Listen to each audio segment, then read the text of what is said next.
நாங்க போராடினா உங்களுக்கு என்னங்க பிரச்சனை? நியாயம் கேட்டு போராடினா என்ன பிரச்சனை? இன்னைக்கு யாருமே ஒரு பெண் கூட நிக்கலன்னா பெண்ணுக்கு பெண்ணாக வந்து நாங்க ஒண்ணு நிப்போம். கட்சிக்கு அப்பாற்பட்டது. ஆனா ஒரு தமிழ்நாட்டுல ஒரு பெண்ணுக்கு பிரச்சனை வந்தா நாங்க வந்து நிப்போம்.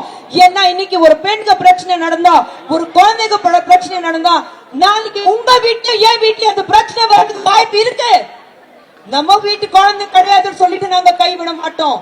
ஒவ்வொரு குழந்தை எங்க குழந்தை, ஒரு தாயங்கிறது முறையில நான் சொல்றேன். ஒவ்வொரு வீட்டுல வாழ்ற குழந்தை இந்த மாதிரி நான் பாத்துட்டு இருக்கேன். எங்களுக்கு வேணும் நீதி, நியாயம், பெண்களுக்கான பாதுகாப்பு. இன்னைக்கு குழந்தைங்க வெளியில போனாக்கா, பள்ளிக்கூடத்துக்கு போனாலும் ஐயோ திரும்பி வருவாளா, வாசல்லயே போதை பொருட்கள் விற்கிறாங்க.